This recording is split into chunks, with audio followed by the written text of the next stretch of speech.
कथा सरित सागर, 3रा अध्याय। कणभूति बड़े ध्यान से सुन रहा था। उसकी आंखें चमक रही थी, जबकि महान विद्वान वरुचि जंगल की ठंडी छाया में आगे झुके। हवा जंगली चमेली की खुशबू लाते हुए पत्तों में सरसरा रही थी और वरुचि अपनी कहानी आगे बढ़ाने को तैयार थे। वो शांति और पढ़ाई का समय था। वरुचि ने धीमी, राजदार आवाज में कहा, जैसे कोई राज बता रहे हों। हम अपने आदरणीय गुरु वर्षा के चरणों में शिष्य थे। एक शानदार सुबह, जब वेद पढ़ने की गहरी आवाज थम गई, तो हमने अपनी शानदार नगरी को देखा, जो विद्या और व्यापार का चहल पहल वाला अमीर शहर था। और हम में से एक ने वो सवाल पूछने की हिम्मत की जो हम सबके मन में भारी था। वरुचि ने दृश्य दोहराया, अपना सिर झुकाते हुए। हे गुरुदेव, हमने विनती की, ये शहर इतना भाग्यशाली कैसे बना? ये जगह ही क्यों सरस्वती, ज्ञान की देवी, और लक्ष्मी, धन की देवी, दोनों का पसंदीदा घर बनी? कृपया हमें इसका गुप्त इतिहास बताइए। समझदार गुरु वर्षा बस मुस्कुराए। उनकी बूढ़ी आंखों में एक रहस्य चमक रहा था। सुनो मेरे बच्चों, उन्होंने आदेश दिया, क्योंकि मैं तुम्हें अपने शहर का भाग्य बताऊंगा, जिसे खुद देवताओं ने बुना है। ब्राह्मणों का पलायन। वर्षा ने उत्तर दिशा में एक पवित्र, घुमावदार जगह से कहानी शुरू की, जहां शक्तिशाली गंगा नदी कनखल नाम की तीर्थ स्थल पर पहाड़ों से खूटती है। उन्होंने एक जीवंत तस्वीर खींची। कल्पना करो, कणभूति, देवताओं का एक हाथी जिसका नाम कंचनपट था, जिसकी खाल शाम के बादलों के रंग की थी। उसी ने अपनी अपार दिव्य शक्ति से पर्वत श्रृंखला को चीर कर गंगा को मैदानों तक पहुंचाया था। उस सबसे पवित्र स्थान पर दक्कन का एक श्रद्धालु ब्राह्मण अपनी समर्पित पत्नी के साथ कठोर तपस्या कर रहा था। इस जोड़े को 3 बेटे हुए। उन्होंने श्रद्धा से जीवन जिया, जब तक कि समय आने पर माता पिता स्वर्ग सिधार गए। दुखी और अकेले तीनों भाई बड़ी बड़ी विद्याएं सीखने के लिए राजगृह शहर पहुंचे। उनकी पढ़ाई पूरी होने पर उन्हें अपनी मातृभूमि की याद आई और वे योद्धा देवता कार्तिकेय का आशीर्वाद लेने के लिए दक्कन की ओर, दक्षिण की ओर निकल पड़े। उनकी यात्रा उन्हें चिंचिनी नाम के एक तटीय शहर ले गई, जहां समुद्र की गर्जना हवा में भरी रहती थी। वहां उन्हें भोजिक नाम के एक अमीर ब्राह्मण के घर में शरण मिली। भोजिक ने उनका नेक स्वभाव देखकर, क्योंकि उसकी अपनी कोई संतान नहीं थी, उन्हें बहुत प्यार दिया और आखिर में अपनी 3 सुंदर बेटियों का विवाह उनसे कर दिया और उन्हें अपनी सारी दौलत का वारिस बना दिया। बूढ़े ब्राह्मण और उनकी पत्नी गंगा किनारे तपस्या करने चले गए और तीनों जोड़े अपने बड़े आरामदायक घर में रहने लगे। जीवन अच्छा था, कणभूति, वरुचि ने उदास होते हुए कहा, पर भाग्य का पहिया हमेशा घूमता है। एक भयानक, दर्दनाक अकाल पड़ा। आसमान लोहा बन गए, खेत धूल थे और हवा भी गर्म और सूखी थी। और यहीं इंसान के बुरे स्वभाव ने अपना रंग दिखाया। तीनों ब्राह्मण भाइयों ने, जो दिल के क्रूर थे और सिर्फ अपनी जान बचाने की सोच रहे थे, अपनी पत्नियों को छोड़ दिया। वे आधी रात को खिसक गए। पीछे छूटी हुई सदाचारी स्त्रियों की उन्हें कोई परवाह नहीं थी। तीनों बहनों का संकल्प, पत्नी, जिनमें से एक गर्भवती थी, का दिल टूट गया, पर वे दृढ़ थी। उन्हें अपने पिता के दोस्त यज्ञदत्त नाम के एक भले आदमी की याद आई और वे फटे कपड़ों और दुख में उसके पास शरण लेने गई। वे बहुत दुखी थी। कणभूति, वरुचि ने धीरे से कहा, पर ये सच सुनो, सदाचारी स्त्री मुसीबत में भी अपना फर्ज कभी नहीं भूलती। वे सादा जीवन जीती रहीं। उनका मन बस अपने लापता पतियों में लगा रहता था, गुस्से से नहीं, बल्कि अपनी शादी के वादों की दुखद याद में। समय के साथ बीच वाली बहन ने एक प्यारे बेटे को जन्म दिया। अचानक उनके जीवन का अंधेरा एक छोटी, सुनहरी रोशनी से टूट गया। तीनों बहनें, नई माँ, उसकी बड़ी बहन और सबसे छोटी, ने उस बच्चे पर अथाह, जोरदार प्यार बरसाया। वे लड़ती थी, पर सिर्फ प्यार से। वरुचि हंसे, ये मुझे ज्यादा देखता है। नहीं बहन, इसका छोटा हाथ मेरा है। ये जानता है कि मैं ही इसकी असली उम्मीद हूँ। उन्होंने उसे अपना एकमात्र उद्धारकर्ता, गरीबी से बचाने वाला भविष्य माना। दैवीय नजर, नश्वर दुनिया से बहुत ऊपर चुपचाप तारों से भरी आसमान में भगवान शिव, महादेव और उनकी प्रिय पत्नी पार्वती घूम रहे थे। वे यज्ञदत्त के साधारण घर के ऊपर से गुजरे। पार्वती, जिनका दिल किसी भी गुलाब की पंखुड़ी से ज्यादा कोमल है, ने तीनों महिलाओं को उस अनमोल बच्चे के ऊपर झुका हुआ देखा। उनके चेहरे दुख से भरे थे पर निस्वार्थ प्रेम से चमक रहे थे। करुणा उनके दिव्य शरीर में भर गई। मेरे नाथ, नीचे देखिए, पार्वती चिल्लाई, अपना हाथ धीरे से शिव की छाती पर रखते हुए। इन तीन निस्वार्थ महिलाओं को देखिए, उन्होंने अपनी सारी उम्मीद उस बच्चे पर लगा दी है, ये विश्वास करते हुए कि वह एक दिन उनका सहारा बनेगा। आप सभी वरदान देने वाले हैं, कृपा करके ऐसा कीजिए कि ये लड़का अभी बच्चा होने पर भी उनका भरण पोषण कर सके।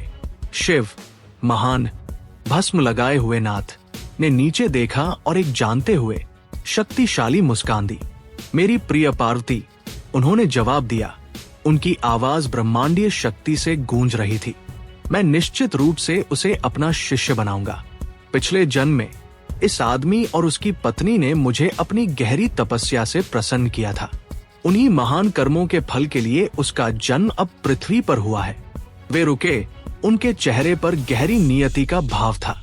उसकी पिछली पत्नी ने राजा महेंद्र वर्मन की रत्न जैसी बेटी पाटली के रूप में पुनर्जन्म लिया है।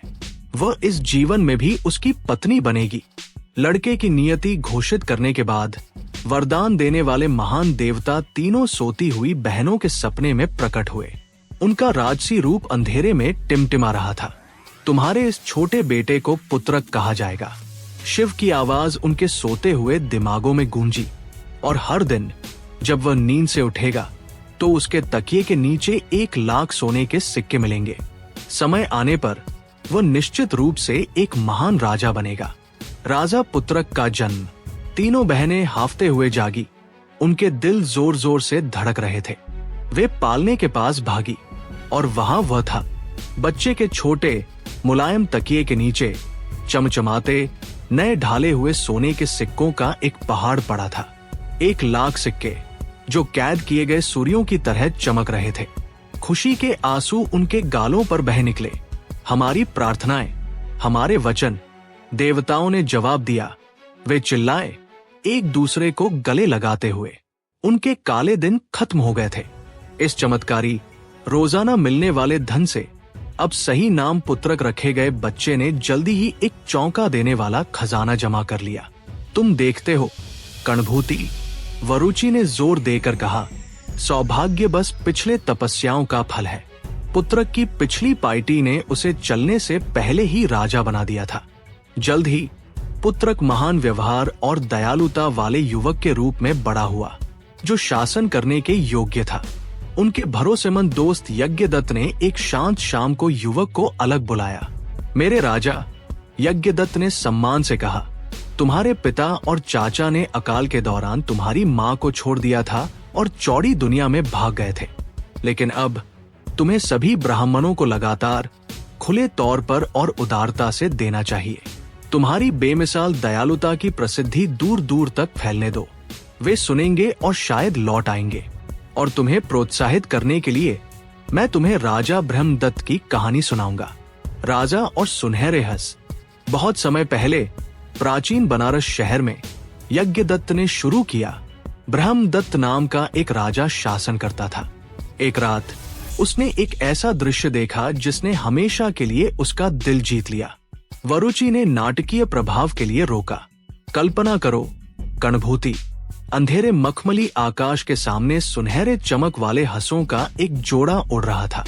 वे अकेले नहीं थे, सैकड़ों पूरी तरह से सफेद हंस उनके साथ थे, जो सुनहरे जोड़े को अचानक बिजली की चकाचौंध के चारों ओर मंडराते टिमटिमाते सफेद बादलों की तरह घेरे हुए थे। वह दृश्य इतना सुंदर, इतना जादुई था कि राजा ब्रह्मदत्त उसमें डूब गए। न तो वे खा पाते थे, न सो पाते थे, और उनके शाही महल के सारे सुख अर्थहीन हो गए थे। उनकी एकमात्र इच्छा उन सुनहरे हंसों को फिर से देखना थी। अपने मंत्रियों से सलाह लेकर राजा ने एक बड़ी योजना बनाई। उन्होंने अपने खुद के सावधानी पूर्वक डिजाइन के अनुसार एक शानदार ताला बनाने का आदेश दिया। जब ये तैयार हो गया तो उन्होंने सभी जीवित प्राणियों के लिए एक आदेश जारी किया। उनके राज्य में चोट से पूरी सुरक्षा। जल्द ही उनका धैर्य सफल हुआ। 2 शानदार सुनहरे हंस राजा की नई झिलमिलाती झील पर शालीनता से उतरे।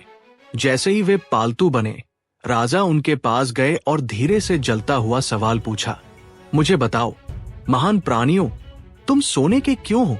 हंसों ने स्पष्ट इंसानी आवाज में हैरान राजा को जवाब दिया, हे राजा, पिछले जन्म में हम कौवे पैदा हुए थे। हम भगवान शिव के एक प्राचीन खाली मंदिर में प्रसाद के टुकड़ों पर लड़ रहे थे जब हम गिर गए। एक पवित्र अनुष्ठान पात्र के अंदर मर गए। क्योंकि हम उस पवित्र वस्तु में मरे, हमारा पुनर्जन्म सुनहरे हंसों के रूप में हुआ है और हमें अपने पिछले जन्म भी याद है। राजा ब्रह्मदत्त पूरी तरह से मोहित हो गए। उन्होंने अपनी आंखों को जितना चाहे उतना निहारा। उनकी उपस्थिति में असीम आनंद पाया। इसलिए राजा पुत्रक यज्ञदत्त ने युवा शासक की आंखों में सीधे देखते हुए निष्कर्ष निकाला, तुम्हें एक अद्वितीय भेंट देनी होगी, उदारता का एक शानदार प्रदर्शन, और तुम्हारे पिता और चाचा निश्चित रूप से लौट आएंगे। दुष्ट योजना पुत्रक, एक नेक आत्मा, ने तुरंत इस उत्कृष्ट सलाह का पालन किया। उसने देने का एक ऐसा शासन शुरू किया जिसने उसका नाम पूरे देश में प्रसिद्ध कर दिया। ये बिल्कुल वैसा ही था जैसा यज्ञदत्त ने भविष्यवाणी की थी। तीनों ब्राह्मण भाइयों ने पुत्रक की अंतहीन दावतों और पहाड़ी दान की अविश्वसनीय कहानियां सुनकर लालच में आकर जल्दी ही वापसी की। उन्हें आसानी से पहचान लिया गया। पुत्रक उनके लौटने से खुश होकर उन्हें दौलत से नवाजा और खुशी खुशी उन्हें उनकी सदाचारी पत्नियों से मिला दिया। लेकिन कणभूति वरुचि ने दुख जताते हुए सिर हिलाया। इतनी आपदाओं से गुजरने के बाद भी द्वेष से अंधे लोग अपना बुरा स्वभाव नहीं छोड़ सकते। अपनी नई दौलत के बावजूद तीनों दुष्ट भाइयों के दिल में जल्द ही शाही शक्ति की लालसा होने लगी। पुत्रक को सिंहासन पर देखना उनके दिल में कांटे की तरह चुभता था। उन्होंने गुप्त रूप से युवा राजा की हत्या की एक दुष्ट योजना बनाई। वे नकली धार्मिक चेहरों के साथ पुत्रक के पास आए। प्यारे पुत्रक, बड़े चाचा ने झूठी चिंता से भरी आवाज में कहा, तुम बहुत दयालु रहे हो।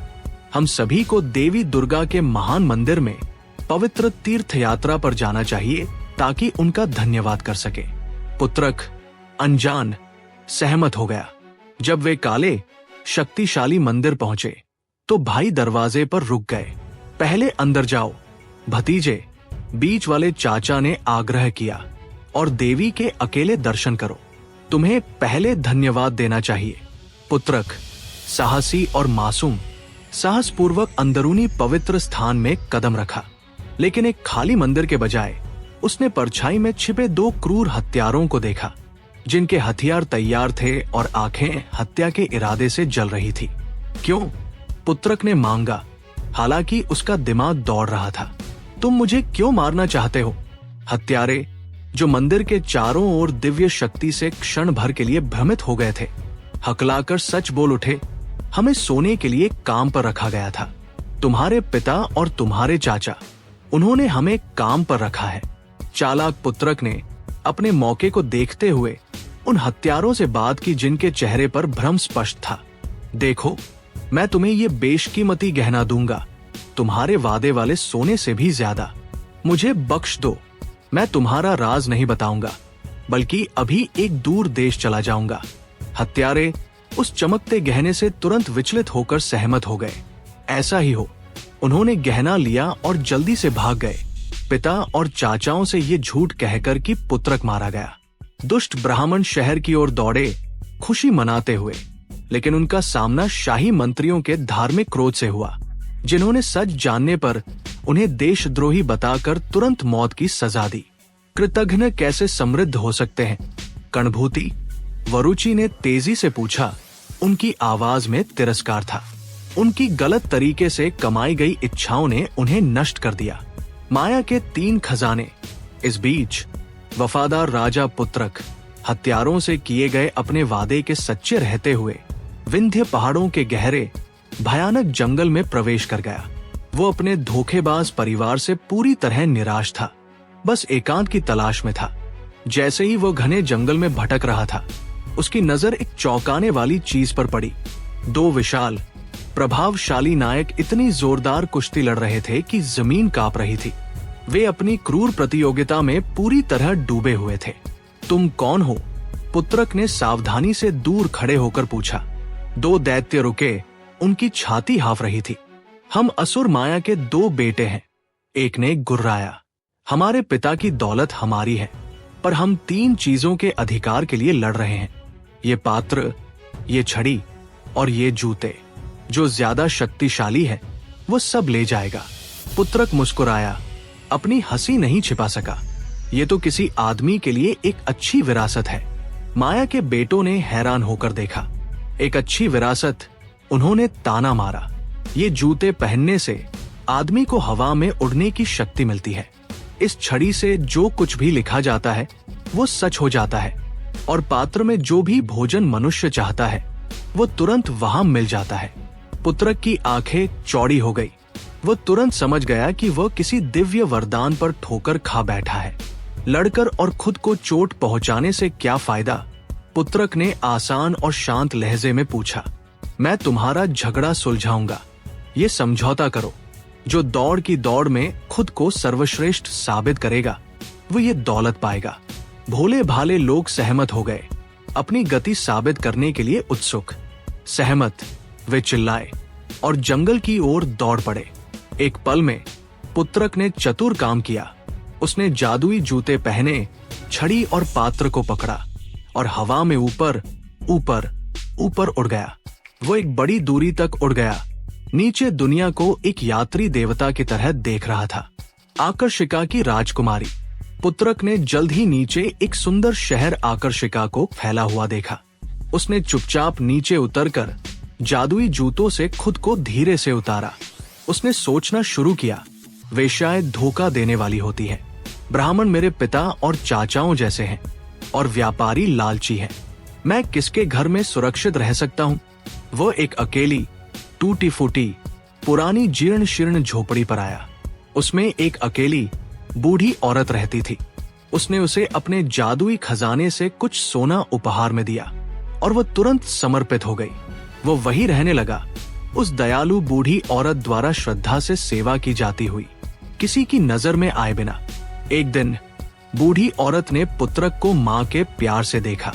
मेरे बेटे, मुझे दुख है कि तुम्हारे पास तुम्हारे लायक कोई पत्नी नहीं है, लेकिन यहाँ एक राजकुमारी है। राजा की बेटी पाटली नाम की एक मणि। उसे महल के हरम के ऊंचे बुर्ज में एक खजाने की तरह रखा गया है। पुत्रक के दिल में अचानक एक तेज दर्द उठा।